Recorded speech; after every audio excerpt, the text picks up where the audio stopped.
বলুন তো একটা মানুষ বাঁচে কতদিন? 70 বছর, তাই না? 60 বছর ধরেন, 70 না 60। আচ্ছা 60 বছর বাঁচে যারা বলছেন, আপনারা একেবারে ভুল বলেছেন। কারণ 60 বছরের ভিতরে 30 বছর ঘুমায়, শুধু ঘুমায়, তাই না? তাহলে নিট বেঁচে থাকলো 30 বছর, তাই তো? এই 30 বছরে আবার জন্ম থেকে 10 বছর পর্যন্ত ন্যাংটো হয়ে বল টল খেলেছে পাড়ায়, ওখানে 10 বছর মাইনাস, তাহলে থাকলো কত? 20 বছর। আবার বুড়ো বয়সে লাঠি নিয়ে ঘুরছে, আরে কে রে, এটা মুরগির বাচ্চা না হাঁসের, চিনতে পারছে না। তার মানে ওদিকে আরো 5 বছর মাইনাস, থাকলে কত? 15 বছর। এই 15 বছরে ওর ডাক্তারি করা, ওর মাস্টারি করা, ওর বিয়ে করা, গোসল করা, কুটুম বাড়ি যাওয়া, মোটরসাইকেল কেনা, জমি কেনা, চাষ করা, সব কিছু এই 15 বছরে। হিসেবটা ঠিক দিচ্ছি তো? 15 বছরে। তাহলে এই 15 বছরের থেকে আবার দুনিয়াবি কাজ আরো 7.5 বছর বাদ দিয়ে দেন, অর্ধেক অর্ধেক, তাই না? আচ্ছা বলুন তো, তাহলে মানুষ টোটালে পৃথিবীতে থাকলো 7.5 বছর, তাই না? এই 7.5 বছরও নিট একটা মানুষের ফল, তাই তো? তাহলে আল্লাহ যে বলছে তোকে বানিয়েছি ইবাদত করার জন্য, তাহলে আমাদের জীবনের 52 বছর কেটে গেল, ইবাদত হয়েছে? ইবাদত হয়েছে? হয়নি। 7.5 বছর থাকলো, তাই না? তাহলে এই 7.5 বছরে ইবাদত হচ্ছে বলে মনে হয়? হচ্ছে? হচ্ছে না। তাহলে আমাদের উপরে আযাব আসবে না, বাবরি মসজিদ ভাঙবে না, এনআরসি করবে না, তা কার উপরে করবে? কার উপরে হবে? কিছু খারাপ কিছু করেনি তো, সব ঠিক, একদম খারাপ কিছু করেনি। ভালো করে বুঝবেন, সারা পৃথিবীর প্রতিটা দায়িত্বশীল তার অধীনস্থে থাকা মানুষেরা যদি তার কথা মতো না চলে, তাহলে কিন্তু তার চাকরি আর টেকে না। টেকে? আমি তালবাংলুয়া মাদ্রাসার সভাপতি, আর উনি হচ্ছেন হেড মাওলানা। এই যে ভাই সাহেব বসে আছেন, উনি হেড মাওলানা। তা উনি এই সপ্তাহে 4 দিন ছুটি ওনার, কিন্তু আমি বলছি 4 দিনের বেশি ছুটি করা যাবে না। উনি 12 দিন ছুটি করছে, মানে আমার কথার অবাধ্য হচ্ছে। মাদ্রাসার মেন লোক আমি। আচ্ছা বলুন তো, তাহলে ওর চাকরি আর থাকবে না যাবে? যাবে, তাই না? তার মানে বোঝা যায় যে মালিকের কথা মতো না চললে চাকরি টেকানো যায় না। তা আমাদের মালিক কে? জোরে বলুন একবার, আল্লাহ। তাহলে মালিক আমাদেরকে ডিউটি দিয়েছে যে তোমাকে পৃথিবীতে পাঠিয়েছি, তুমি শুধু আমার গোলামি করবে, আমার দায়িত্ব পালন করবে, নামাজ পড়বে, রোজা করবে, হজ করবে, যাকাত করবে, এক কথায় 24 ঘন্টা তুমি আমার ইবাদতের ভিতরে থাকবে।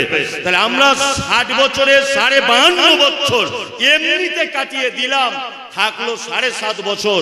বলুন তো মালিকের কাছে সম্মান পাওয়া যাবে না বেইজ্জতি হতে হবে? তো হচ্ছেও তাই,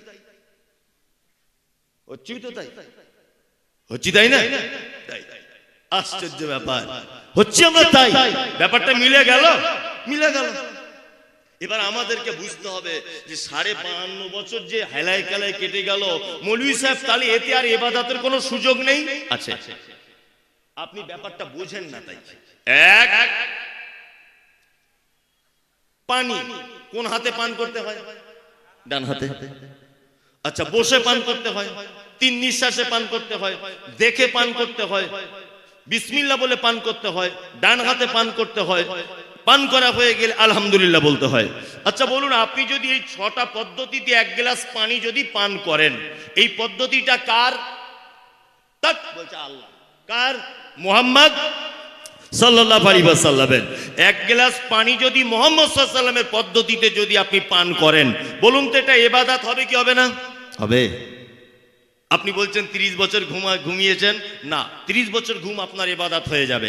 এক, যখন এশার নামাজ পড়ে ঘুমিয়ে যাবেন, মোবাইল দেখা বাদ, কার্টুন দেখা বাদ, সিরিয়াল বাদ, হাদিস যে তুমি এশার সালাত আদায় করে ঘুমিয়ে যাও। যখন ঘুমাবেন ডান করোটে ঘুমাবেন, আল্লাহুম্মা বিইসমিকা আমুতু ওয়া আহইয়া, এই দোয়াটা বলবেন। নাম্বার 3, যদি মনে করেন যে রাতের বেলা আমার সম্পদ কেউ চুরি করে নিতে পারে, বাইরে আমার সাইকেল আছে, কেউ এটা চুরি করে নিতে পারে, বা আমার ঘরে মুরগি টুরগি আছে, চোর এসে চুরি করতে পারে, এক কথায় আপনি আপনার মাল চুরি হয়ে যাবার বা ক্ষতি হয়ে যাবার যদি ভয় করেন, তাহলে রাসূলুল্লাহ হাদিস, তুমি আয়াতুল কুরসি অর্থাৎ আল্লাহু লা ইলাহা ইল্লা হুয়াল হাইয়ুল কাইয়্যুম লা তাখুযুহু সিনাতুন ওয়ালা নাওম, এই দোয়াটা তুমি পড়ে নাও, তাহলে তোমার মাল আর কোনো চোর বা কোনো দুষ্কৃতী ক্ষতি করতে পারবে না। তুমি যদি মনে করো যে রাতে আমার খুব ভয় লাগে, মাঝে সাঝে চমকে উঠি, এক কাজ করো, বাম দিকে ফিরে যখন থাকবে করট পরিবর্তন করবে ঘুমের ঘরে, আর বাম দিকে 3 বার থু থু থু, খারাপ স্বপ্ন দেখলে এটা করবে। চলুন নাম্বার 4, সবার সমাতে মুআব্বিজাতাইন, কুল হুয়াল্লাহু আহাদ, কুল আউযু বিরাব্বিন নাস, কুল ইয়া আইয়ুহাল কাফিরুন, কুল ইয়া আইয়ুহাল কাফিরুন, কুল আউযু বিরাব্বিল ফালাক, এই 4টে কুল পড়ে আপনার হাতে ফুঁক দেন, দিয়ে সারা শরীরে বুলি আপনি ঘুমিয়ে যান। ঘুম থেকে যখন উঠবেন সর্বপ্রথম এই দোয়াটা বলবেন, আলহামদুলিল্লাহিল্লাযী আহইয়ানা বা'দা মা আমাতানা ওয়া ইলাইহিন নুশুর। এই দোয়াটা বলার পরে কোনো পাত্রে হাত দিতে যাবেন না, কোনো খাবার খেতে যাবেন না। হাদিস হচ্ছে এই হাত দুটোকে সর্বপ্রথম উঠে কবজি পর্যন্ত ধুয়ে নাও। ভালো করে বুঝবেন।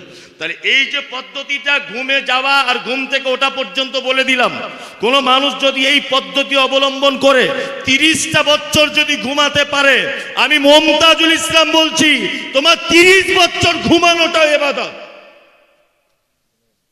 বুঝতে ভুল করেছো, তুমি এটা ভেবেছো যে মসজিদে যাবা, মাদ্রাসায় যাবা, দান করা, কলেমা পড়া, হজ করা, এইগুলোই মনে হয় ইবাদত। না, ঈদের দিনে প্যান্ট কিনেছেন, পরবেন, দর্জির কাছে কাপড় কাটতে দিয়েছেন, আপনি বলুন যে দর্জি ভাই আমার কাপড়টা একটু গাঁঠের 4 আঙুল উপরে কাটুন।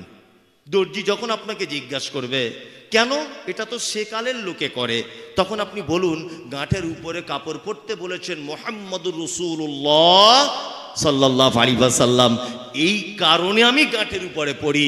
আপনার উদ্দেশ্য যদি হয় মুহাম্মদ সাল্লাল্লাহু আলাইহি ওয়াসাল্লাম গাঁঠের উপরে পড়েছিলেন বলে আমিও পড়ব, অবশ্যই ওটা আপনার ইবাদত। কি বললাম বুঝলেন? হ্যাঁ, ইবাদত বুঝে গেলেন। তাহলে শুধু ইবাদত যদি করার জন্য আমাদেরকে পৃথিবীতে পাঠায়, তাহলে আমরা বাকি কাজগুলো করব কি?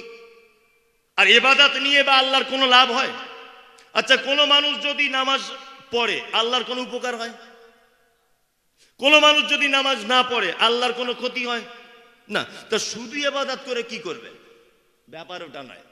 ইবাদত করার জন্য পাঠানো হয়েছে, আর দ্বিতীয় আর একটা উদ্দেশ্য আছে। উদ্দেশ্য কি? আল্লাহ বলছেন লিয়াবলুয়াকুম আইয়ুক, আল্লাহ তাআলা বলছেন যে আমি তোমাদেরকে পাঠিয়েছি এই কারণে লিইযহিরাহু আলাদ-দীনি কুল্লি, এই পৃথিবীতে আমার দ্বীন প্রতিষ্ঠা করতে হবে তোমাদের, এই কারণে তোমাদেরকে পাঠিয়েছি। আচ্ছা, বর্তমান 2023 সালে ইসলাম প্রতিষ্ঠা করা ভারতবর্ষের মাটিতে বা পশ্চিম বাংলার মাটিতে, এটা সহজ না কঠিন? কঠিন, কঠিন, কঠিন। ডান দিকে চলা সুন্নত না বাম দিকে চলা সুন্নত? রাস্তায় ডান দিকে, তাই না? সুন্নত। আপনি যদি এখন ডান দিকে মোটরসাইকেলটা চালান, বলুন তো অ্যাক্সিডেন্ট হওয়া সম্ভব না আছে? না অ্যাক্সিডেন্ট হবেই, কোনটা হবেই, তাই না? আর অ্যাক্সিডেন্ট যদি আপনি হয়েই যান, কোনো ক্ষতিপূরণ পাবেন? পাবেন না। তাহলে এই হাদিসটা ডান দিকে চলার হাদিস, ভারতবর্ষের মাটিতে এই হাদিসের উপরে আমল করা সম্ভব না অসম্ভব? সুদ এটা হারাম না হালাল? হারাম, মারাত্মক হারাম। কিন্তু সরকার এমন একটা পদ্ধতি করেছে যে সুদ আপনি না খেলেও সুদের 1-2 টাকাও আপনার পকেটে ঢুকিয়ে দেবে। ব্যাংকিং সিস্টেম আছে না নেই? তাহলে এইটা থেকে বাঁচা সহজ না কঠিন? কঠিন, তাই তো? এবার আপনাকে আর একটা কথা বলছি। আচ্ছা বলুন তো, কেউ যদি দাড়ি রাখে, কেউ যদি দাড়ি রাখে, তাহলে এই ভারতবর্ষের মাটিতে সে থাকতে পাবে কি পাবে না? পাবে। কেউ যদি দাড়ি রাখে তার কোনো সমস্যা আছে না নেই? নাই। তাহলে আমি বলতে চাইছি, ডান দিকে রাস্তা দিয়ে চলার হাদিসটা যদি মানতে কষ্ট হয়, আমি এক হিন্দুস্তানে বসবাস করি বা ভারতবর্ষে বসবাস করি, তাই না? তাহলে দাড়ি রাখলে তো সমস্যা নেই, অন্তত এইটা তো প্রতিষ্ঠা করা যাবে। যাবে কি যাবে না? এইটা প্রতিষ্ঠা করি আমরা সবাই মিলে, এটাও যাবে না। মৌলী সাহেব দাড়ি রাখলে কুটকুট কুটকুট করে, চুলকায় খুব, রাখতে অসুবিধা হয়, তারপর আমার বউ আবার একটু আপত্তি করে, বলে না তোমার কি দিব্যা ভারতী বউ যে তার কথা শুনে তোমার দাড়ি কেটে দিতে হবে। বাংলাদেশে আপনার মোহাম্মদ ইউসুফ না কি বলছে, পাকিস্তানের না কোথাকার একটা প্লেয়ার আছে, বড় বড় দাড়ি, কোথাকার প্লেয়ার? ওয়েস্ট ইন্ডিজের প্লেয়ার, সাউথ আফ্রিকার, বড় বড় দাড়ি আছে না? প্লেনে করে দেখছিলাম সোশ্যাল মিডিয়াতে, যে সাউথ আফ্রিকার একজন প্লেয়ার প্লেনে করে তার বউ পাশে বসে আছে, এত বড় বড় দাড়ি। হ্যাঁ, যখন মাঠে খেলছে মানুষ তার জন্য পাগল, সারা পৃথিবীতে তাকে লোক চেনে। যেটা সাউথ আফ্রিকার একজন প্লেয়ার, এত দামি লোক, তার দাড়ি রাখতে লজ্জা করে না, তার বইয়ের লজ্জা করে না, আর তোমাকে হরিশ্চন্দ্রপুরের থানার কেউ চিনে না, শুধু তাল বাংলার কটা লোক তোমায় চেনে, তাতেই তোমার এত লজ্জা। এই আপনাকে একটা কথা বলছি, শুনে রেখে দেন। এই পৃথিবীতে যত ইবাদত আছে, যত সুন্নত আছে, মানুষ মরে যাবার পরে তার দেখে, তার সাথে, তার সঙ্গে কোনো সুন্নত ফুটে ওঠে না। একটি মাত্র সুন্নত তার কবর পর্যন্ত যায়, তার নাম দাড়ি, তাই না? নাকি কেউ মারা গেলে দাড়ি চেঁচে দেয় না? অন্তত ফেরেশতারা প্রথম দাড়িটা দেখে বুঝতে পারবে না আমাদের দলেরই লোক। আর যদি চাঁচা মাল দেখে, ওই যে মুগুর রেডি কর, কারণ ও তো হিসাবের যা হবে হবে, বাহ্যিক দৃষ্টিতেও তো বোঝা যায়। হ্যাঁ, বোঝা যায় না? বোঝা যায়। তার মানে তোমার বাহ্যিকটাও ভালো নেই। তাহলে দাড়ির সুন্নত এটা কি বর্তমান বাজারে রাখা কঠিন না সহজ? সহজ। হ্যাঁ, ডান হাতে পানি পান, বসে পানি পান, এটা সহজ না কঠিন? সহজ, তাই না? কিন্তু আমরা এগুলো ইসলাম প্রতিষ্ঠার ব্যাপারে করি না। চলুন, আরো একটা দায়িত্ব আল্লাহ তাআলা আমাদের দিয়েছেন এবং পৃথিবীতে পাঠানোর উদ্দেশ্য কি আল্লাহ বলছেন, আল্লাযী খালাকাল মাউতা ওয়াল হায়াতা লিয়াবলুয়াকুম আইয়ুকুম আহসানু আমালা। আল্লাহ তাআলা বলেছেন পৃথিবীতে তোমাদেরকে পাঠানো হয়েছে, আর হায়াত আর মাউতকে আমি আল্লাহ সৃষ্টি করেছি এই কারণে, লিয়াবলুয়াকুম আইয়ুকুম আহসানু আমালা, পরীক্ষা করব তোমাদের ভিতরে উত্তম আমল কে করে। তার মানে পৃথিবীতে আমাদের পাঠানো হয়েছে তার আর একটা কারণ, উত্তম আমল করার জন্য। তার মানে বোঝা যায় আমলে ভেজাল আছে। ভেজাল আছে না? কোন কোম্পানি যখন তার মালে লেখে 100% খাঁটি, তখন বুঝে নিতে হবে অন্য মালে ভেজাল ধরা পড়েছে, তাই না? আল্লাহ বলছে আমলে সালেহ, অর্থাৎ নেক আমল করো, ভালো আমল করো। তার মানে আমলের ভিতরে ভেজাল আছে না নাই? আছে।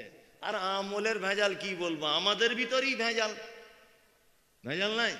বক্তা নিয়ে এসেছে, বলছে নকল নূর মোহাম্মদ, বক্তা অমুক সাহেব নকল বদরুদ্দোজা নদবী, বক্তা অমুক সাহেব নকল জার্জিস আনসারি, বক্তা অমুক সাহেব চতুর্বেদী, বক্তা অমুক সাহেব দিলওয়ার হোসেন সাইদি কণ্ঠী, নকল বক্তা। আরে বক্তাই যদি নকল হয়, ও ভালো কথা বলবে কি করে? বক্তাই তো নকল। কি বললাম বুঝলেন না? এগুলো আপনারা বোঝেন না কেন? বলছে ওরে বাবা দ্বিতীয় জার্জিস আনসারি, এই বোকা কোথাকারে, ও তো নিজেই নকল ধরে নেন। তাহলে ও যদি নিজে নকল হয়, তাহলে ও আর সঠিক কথা বলতে পারবে? পারবে না। আল্লাহ তাআলা বলছেন তোমাদেরকে পৃথিবীতে পাঠিয়েছি উত্তম কাজ করার জন্য, যে তোমাদের ভিতরে কে উত্তম উত্তম কাজ করে। আমি কয়েকটা উত্তম কাজ আপনাদেরকে বা ধারাবাহিকভাবে বলতে থাকবো, ইনশাল্লাহ আমরা মেনে নেব। ইনশাল্লাহ সবাই আজ থেকে আমল করবে, ইনশাল্লাহ বলুন। ইনশাল্লাহ। এখন ইনশাল্লাহ বলার মিথ্যা কথা বলার সমান হয়েছে বর্তমান বাজারে। এরকম প্রত্যেক জলসাতে ইনশাল্লাহ বলেন, বলুন, একটাও মানেন না। আমি আপনি কেউ, আমিও যে সাধু বাবা তা নয়, আমিও মানি না, আপনিও মানেন না। মানে আমাদের টোটাল সিস্টেমটাই উল্টে গেছে। আল্লাহ সুবহানাহু ওয়া তাআলা কয়েকটা ভালো কাজের ভিতরে 4-5টা ভালো কাজের কথা উল্লেখ করছেন। হাদিস আর কোরআন দিয়ে একটা একটা করে বলি। এক, আল্লাহ তাআলা সূরা আল ইমরান 144 নম্বর আয়াতে বলছেন, ইউমিনুনা বিল্লাহ ওয়াল ইয়াউমিল আখির ওয়া ইয়ামুরুনা বিল মারুফ ওয়া ইয়ানহাউনা আনিল মুনকার ওয়া ইউসারিউনা ফিল খায়রাত উলাইকা মিনাস সালিহিন। তোমরা পৃথিবীতে সলেহ, নেককার, আল্লাহওয়ালা হতে চাও, তোমরা 4টে কাজ করো। 5টা কাজ। কটা কাজ? 5টা। ইউমিনুনা বিল্লাহ, আল্লাহর প্রতি ঈমান রাখো। বিশ্বাস কার উপরে? আল্লাহর উপরে। ভালো মন্দ যা হবে কার উপরে বিশ্বাস? কোনো বাবা, কোনো ফকির চলবে? একদম নয়, এদের থেকে দূরে থাকবে। পাক্কা চিটার। কি বললাম বুঝলেন? পাক্কা চিটার, এদের থেকে দূরে থাকবেন। ওয়াল ইয়াউমিল আখির, কিয়ামতকে ভয় করুন, কিয়ামতের প্রতি বিশ্বাস রাখুন। কিয়ামতের প্রতি বিশ্বাস আছে? আছে তো? আল্লাহু আকবার, আল্লাহু আকবার। কিয়ামত যে কত কঠিন, এটা যদি আপনাকে বলা হয় আপনি অবাক হয়ে যাবেন, অবাক। এই দিনটার জন্য একটু ভয় করুন, আল্লাহ ভীতি মনের ভিতরে ঢোকান। কেমন দিনটা হবে? আপনারা দেখেছেন কিছুদিন আগে তুরস্কের মাটিতে একটা ভূমিকম্প হয়েছিল, হয়নি? অজস্র মানুষ মারা গেছে, অজস্র মানুষ। বিজ্ঞানীরা একটা মতামত পেশ করেছে যে মাটি থেকে ৮,০০০ ফুট নিচে মূল ভূমিকম্পটার উৎপত্তি। মাটি থেকে কত হাজার ফুট? ৮,০০০ ফুট। তার ফলে পৃথিবীর জমিনগুলো থরথর থরথর করে কাঁপতে কাঁপতে কাঁপতে কাঁপতে ভেঙে তছনছ হয়ে গেল। কত মানুষ ধ্বংসের স্তূপে পড়ে মারা গেল, না পানি পান করে, না খেতে পেয়ে। কত গৃহপালিত পশু মারা গেল, দেখেছেন সোশ্যাল মিডিয়াতে, তাই না? এটা তো পৃথিবীর ভূমিকম্প। আল্লাহ তাআলার ভূমিকম্প কেমন? আল্লাহ বলছেন কিয়ামতের দিনের ভূমিকম্প বলতে গিয়ে, ইজা জুলজিলাতিল আরযু জিলজালাহা ওয়া আখরাজাতিল আরযু আসকালাহা। আল্লাহ তাআলা বলছেন কিয়ামতের দিনের ভূমিকম্প নিশ্চিত কঠিন ভূমিকম্প। সেই ভূমিকম্পটা হবে ওয়া আখরাজাতিল আরযু আসকালাহা, মাটির তলায় থাকা সম্পদগুলোকে উপরে তুলে দেওয়া হবে। ঢালাই মেশিনে দেখেছেন মশলা মাখে, বালি সিমেন্ট একসঙ্গে দেওয়া হয়, উপরের মাল নিচে, নিচের মাল উপরে। আল্লাহ তাআলা বলছেন কিয়ামতের দিনের ভূমিকম্প ওয়া আখরাজাতিল আরযু আসকালাহা, মাটির তলায় থাকা ভারী ভারী সম্পদগুলোকে উপরের দিকে তুলে দেওয়া হবে। এর নাম কিয়ামতের দিন। কিয়ামতের দিন কেমন? আল্লাহ তাআলা বলছেন ইয়া আইয়ুহান নাসুত্তাকু রাব্বাকুম ইন্না জালজালাতাস সাআতি শাইউন আযীম। মানুষ, তুমি তোমার রবকে ভয় করো, নিশ্চয়ই কিয়ামতের দিবসের ভয়াবহতা বড় কঠিন।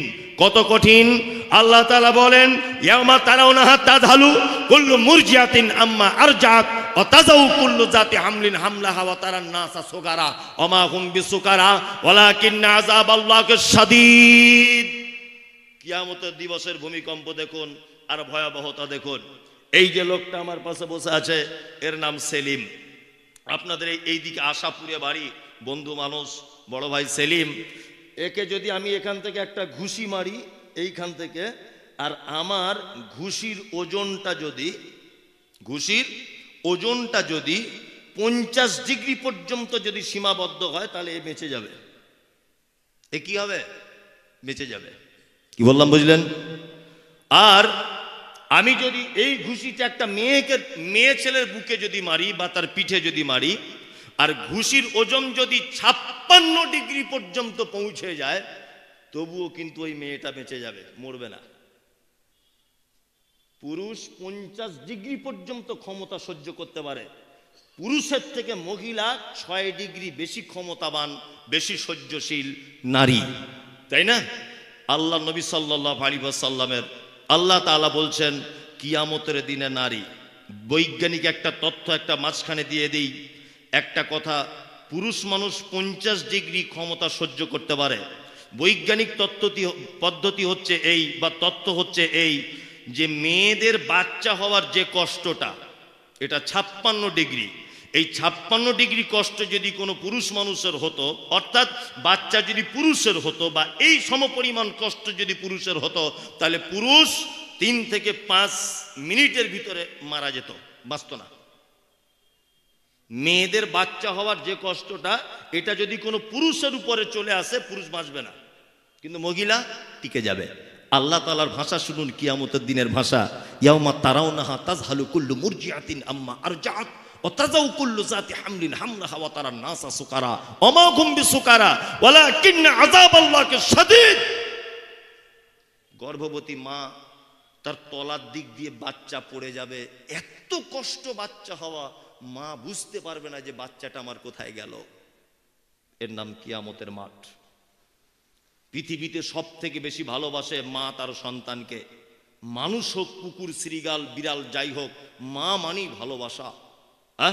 কিন্তু আল্লাহ তাআলা বলছেন দুগ্ধ দানকারিণী মা সেদিন তার বাচ্চাকে দুধ পান করাতে ভুলে যাবে কিয়ামতের মাঠে। 3, মানুষগুলিকে দেখতে পাওয়া যাবে তারা সব মাতাল, মদ পান করেছে। আল্লাহ তাআলা বলছেন ওমা হুম বিসুকারা, একজনও মদ পান করেনি, ওয়ালাকিন্না আযাব আল্লাহকে শাদীদ, শুধু আমার আযাবের ভয়ে তারা মাতালের মতো করে ঘুরছে। এর নাম কিয়ামতের মাঠ।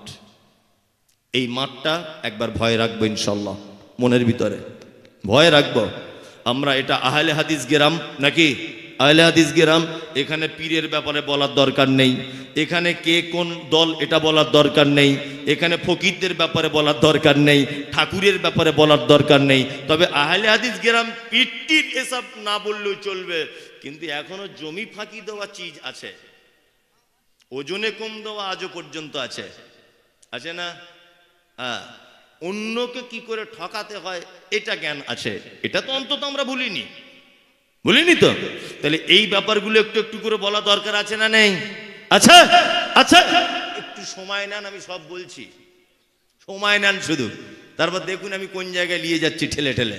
চলুন তাহলে আপনাকে বলে দিলাম, 5টা ভালো কাজের মধ্যে 2টি, 1 আল্লাহর প্রতি ঈমান, 2 আখিরাতের প্রতি ভয় বা বিশ্বাস, 3 ইয়ামুরুনা বিল মারুফ, ভালো কাজের আদেশ করবে। ভালো কাজের কি করবে? আদেশ করবে। আচ্ছা, আপনারা খুব লাভ বেশি এরকম ব্যবসা সবাই করতে চায় কি চাই না? আমি আপনি সবাই চাই, চাই না? চাই। সব থেকে বেশি মানুষ ব্যবসা করে কোন ব্যবসায় বলুন তো? যাতে পুঁজি লাগে না অথচ লাভ পাওয়া যায়, এই ব্যবসা সবাই বেশি চায়, চাই না? চাই। যেমন ধরে নেন, একটা কথা আপনাকে বলি যে আমি একটা কোম্পানি, আমি ভাইকে বললাম যে তুমি আমার কোম্পানির কাজ করো, শুধু 5টা 7টা কাস্টমার দেখে দেবে, প্রত্যেক কাস্টমার পিছু তোমাকে আমি 500 করে দিব। এটা বিনা পুঁজির ব্যবসা। এরকম অনেক ব্যবসা আছে না নেই? হ্যাঁ, দেখবেন যারা কলের কাজ করে, যখন আপনি বাড়িতে কল বসাবেন তখন ও বলে অমুক দোকান থেকে মালটা নিবে, তার মানে ও ভিতরে মাল পাবে। এরকম সিস্টেম আছে না নেই? রাজমিস্ত্রি বলবে অমুক বিল্ডার্সে মালটা তুলবে, বলে না, তার মানে ওখান থেকে ও পার বস্তাতে 2-1 টাকা পায়, তাই না? তার মানে এই ফ্রি ব্যবসা আমরা সবাই করতে রাজি আছি, আছি না নেই? আছি। আল্লাহ তাআলা বলছেন ইয়ামুরুনা বিল মারুফ, তোমরা ভালো কাজের আদেশ করো। আমরা ব্যবসা করব আজকে কার সাথে? আল্লাহর সাথে, তাই না? এই দেখুন, আপনি যদি একটা নামাজিকে যদি 5 বার বলে বলে বলে বলে যদি তাকে মসজিদে আনতে পারেন, আর যদি নামাজটা যদি তাকে ধরিয়ে দিতে পারেন, সেই লোকটা নামাজ পড়বে ধরে নেন 20 বছর, 20 বছর ও নামাজ পড়ে যত নেকি পাবে, যে নামাজটা বলে বলে বলে বলে ওকে ধরিয়েছে ও তত নেকি পাবে কি পাবে না? পাবে, পাবে। তার মানে আপনি ওকে একটা ভালো কাজ করে দিলেন, আল্লাহর দরবার পর্যন্ত পৌঁছানোর ভালো রাস্তা বলে দিলেন, আপনি তার বিনিময়ে নেকি একটা পাবেন, অথচ আপনার নেকি কমবে না, তাই তো? আর একটা ইয়ানহাউনা আনিল মুনকার, মন্দ কাজে নিষেধ করবে, এটাও সে সাদকায়ে জারিয়ার মতো। তুমি যদি কোনো মন্দ কাজে সহযোগিতা করো, কি বললাম বুঝলেন না? তাহলে এই মন্দ কাজকে সহযোগিতা করার কারণে কিন্তু আপনার আমলনামাতে সারা জীবন গোনা বইতে থাকবে। ওই জন্য আমি বারবার একটা কথা বলেছি, কিছু এলাকার বেদাতি মাদ্রাসারা তারা মাইক নিয়ে ঘুরে ঘুরে চাঁদা আদায় করে না? ওগো আল্লাহ দয়াময় দয়ারি সাগর, আল্লাহ জান্নাত দিয়ে দাও, খুব দোয়া করছে, আর গলার কণ্ঠও খুব সুন্দর, করে না? বেদাতি। হ্যাঁ, এরা কেমন বেদাতি না, ওই মাদ্রাসা থেকে মৌলভী সাহেব পাস করেই বলবে 40-এর দিন গরু জবাই করে দাও, এটা সহিহ হাদিসে আছে। ওই মাদ্রাসা থেকে পড়ে এসেই বলবে ইয়া নবী সালাম আলাইকা, এটা আসল দরুদ। ওই মাদ্রাসায় পড়ে এসেই বলবে হাদিস কোরআনে থাক না থাক আমাদের মাযহাবে এটা বলেছে। ওই মাদ্রাসা থেকে পড়ে এসে বলবে যত রকমের বেদাত আর যত রকমের শিরক, এইরকম কোন মাদ্রাসায় যদি আপনি যদি দান করেন কোন বেদাতিকে, আর আপনার টাকায় যদি ওই মাদ্রাসার ছাত্ররা পড়াশুনো করে যদি বেদাত যদি শেখে, আর ওই বেদাত যদি সমাজে চালু করে, তাহলে আপনিও বলে দিচ্ছে আমি মুমতাজুল ইসলাম ওই বেদাত করার কারণে পাপের হকদার। কি বললাম বুঝলেন? ওই জন্য দানও করবেন, দেখে শুনে করবেন, সব মাদ্রাসায় করবেন না, মাথায় থাকে যেন এটা। যেখানে দেখবেন সহিহ হাদিস এবং কোরআন পড়ানো হচ্ছে, সঠিক ইসলাম সম্পর্কে বাচ্চাদেরকে ধারণা দেওয়া হচ্ছে, এই রকম জায়গায় আপনার মূল্যবান সম্পদ ব্যয় করবেন। যেখানে সেখানে আপনাকে ইনভাইট করা হলো আর উঠেই বলছেন 5,000, অসম্ভব। বেদাতীদেরকে সহযোগিতা করতে হাদিসে মানা করা আছে। বেদাতি এত খারাপ, এত খারাপ, এত খারাপ যে মুহাম্মদ সাল্লাল্লাহু আলাইহি ওয়াসাল্লাম কাউসারের পানি থেকে তাদের বঞ্চিত করবেন। কি বলছি বুঝতে পারছেন? কাউসারের পানি, একটা লোক ব্যভিচার করেছে, একটা লোক মদ পান করে, একটা লোক নামাজ পড়েনি, একটা লোক পিতামাতার সঙ্গে অসৎ ব্যবহার করেছে, কোন সমস্যা নেই, কাউসারের পানি পেতে পারে। ওকে হাদিস কোরআনে কোথাও বলা হয়নি যে পানি থেকে বঞ্চিত করা হবে। কিন্তু মুহাম্মদ সাল্লাল্লাহু আলাইহি ওয়াসাল্লামের হাদিস থেকে এটা প্রমাণ পাওয়া যায়, যারা বিদআত করে, অর্থাৎ নবী সাল্লাল্লাহু আলাইহি ওয়াসাল্লামের পরে যারা ধর্মীয় ব্যাপারে নতুন কিছু আবিষ্কার করেছে নেকির উদ্দেশ্যে, এদেরকে কাউসারের পানি থেকে বঞ্চিত করে দেওয়া হবে।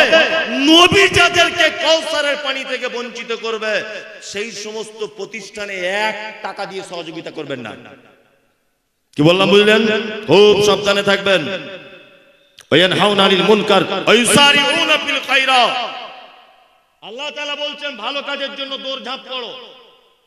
জলসাতে রামতে রামতে কাঠ ফুরিয়ে গেছে, জনগণ খাবে, তুমি তাড়াতাড়ি নিজে স্বতঃস্ফূর্তভাবে গিয়ে কাঠের ব্যবস্থা করো, এটা ভালো কাজ।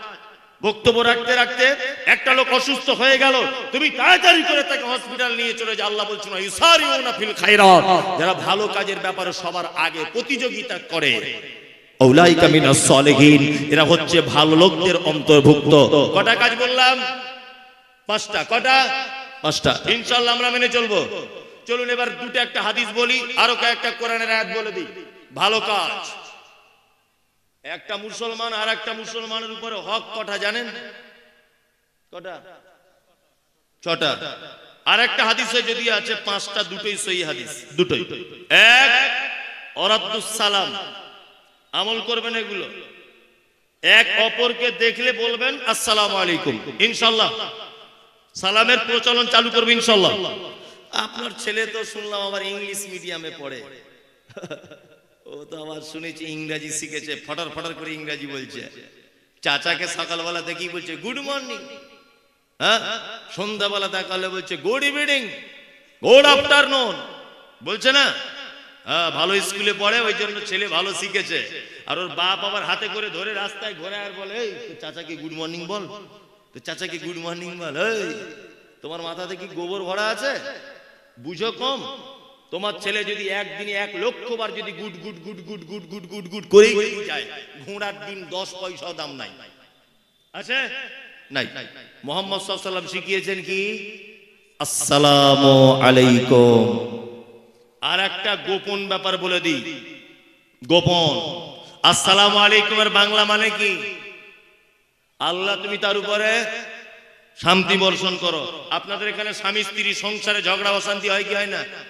হয়। এই ঝগড়ার ওষুধ আজকে বলে দিচ্ছি, আজকে থেকে কাজে লাগান, ইনশাআল্লাহ কাজ হবে। 1, বাড়িতে ঢুকে আপনার বউকে বলবেন আসসালামু আলাইকুম। আমরা সবাইকে সালাম দিই, বউকে দিতে পারি না, বলছে লজ্জা লাগে। এক বালিশে মাথা দিয়ে শুতে ভালো লাগে, হ্যাঁ, দুজনা গলা ধরে গল্প করা যায়, হ্যাঁ, দুজনা বাথরুমে গোসল করা যায়, দুজনাই ইয়ারকি ঠাট্টা করা যায়, খারাপ সব কথা বলা যায়। আসসালামু আলাইকুম বলছে লজ্জা লাগে বউকে বলতে। বলছে কি বলছে না? সংসারে তোমার অশান্তি হবে না তা আমার হবে? হ্যাঁ, আপনি আপনার স্ত্রীকে বলুন সারাদিনে 20 বার ফতেমার মা আসসালামু আলাইকুম, কোন বাজার থেকে এসে আসসালামু আলাইকুম, ও তখন মুচকি হেসে বলবো ওয়ালাইকুম আসসালাম। বাংলা মানে কি? আল্লাহ তোমার উপরে শান্তি বর্ষণ করো, ও আবার বলছে তোমার উপরেও করুক। তা স্বামী স্ত্রী যদি দিনে 20 বার যদি ওর শান্তি কামনা করে আর একবার যদি কবুল হয়ে যায়, তাহলে ঝগড়া মিটবে কি মিটবে না? মিটবে, শান্তি চলে আসবে। এটা একটা খুব ভালো ঔষধ, হোমিওপ্যাথির মতো, আস্তে আস্তে কাজ হবে। কি বললাম বুঝলেন না? বাড়িতে স্ত্রীকে সালাম দেবেন প্রত্যেকদিন, যতবার বাড়িতে ঢুকবেন আসসালামু আলাইকুম, ও বলবো ওয়ালাইকুম আসসালাম। অশান্তি থাকলেও দেখবেন আল্লাহর পক্ষ থেকে শান্তি চলে আসবে। খুব ভালো একটা সিস্টেম এটা, এটা আমরা বুঝি না, তাই না? সালাম আল্লাহ তাআলা বলছেন ইয়া আইয়ুহাল্লাযীনা আমানু লা তাদখুলুল বুয়ুতা গায়রা বুয়ুতিকুম, এই তোমরা যারা এক অপরের বাড়িতে, নিজের বাড়িতে এবং অপরের বাড়িতে প্রবেশ করবে, তোমরা সালাম দিয়ে প্রবেশ করো, অনুমতি নিয়ে প্রবেশ করো। আপনার বাড়িতে আপনার বেটি আছে, বয়স তার 16 বছর, তার চেহারার পরিবর্তন হয়েছে, এক কথাতে তার যৌবন চলে এসেছে, আর তার স্বামী স্ত্রী দুজনে আপনারা থাকেন আর আপনার বেটি থাকে। আপনি দুপুর বেলাতে বাজারে গেছেন, আপনার বেটি আর তার মা দুইজনা গোসল করে শীতের দিনে বারান্দাতে বসে চুলটা রোদ্দুরে দিয়ে শুকাচ্ছে। আব্বা বাড়ি নাই, পুরুষ মানুষ কেউ নাই, এই কারণে গায়ে ওড়না নাই, জামাটা ভালো নাই, কোনো একটা পায়জামা পরে আর কোনো একটা কাপড় পরে রোদ্দুরে বসে আছে। থাকে কি থাকে না? থাকে। আর তুমি মাথা মোটা পুরুষ মানুষ, তুমি যদি হঠাৎ করে দরজা খুলে তোমার বাড়িতে যদি তুমি ঢুকে যাও, তাহলে তোমার 16 বছরের বেটি যার বুকে ওড়না নাই, সে তোমাকে দেখে লজ্জায় জিভ কাটবে কি কাটবে না? কাটবে।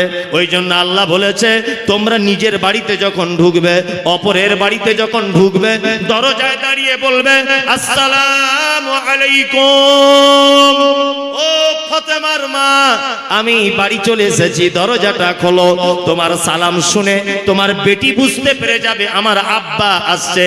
তাড়াতাড়ি করে বাড়িতে ঢুকে গিয়ে ওড়না নিয়ে আবার ফাঁকে বার হবে। সালাম না দিলে বেটি লজ্জা পাবে কি পাবে না? তোমার বোন লজ্জা পাবে কি পাবে না? পাবে। ইনশাআল্লাহ আমরা এক অপরকে সালাম দিব, ইনশাআল্লাহ। আব্দুল সালাম ওয়ায়াদাতুল মারিজ, অসুস্থ মানুষকে দেখতে যেতে হবে। এটা একটা ফ্রি আমল, ফ্রি, একেবারেই ফ্রি। এতক্ষণ তো মৌলভী সাহেবরা রাহিমি দোয়া করছিল, আপনাকে জান্নাতে ঢোকাচ্ছিল না?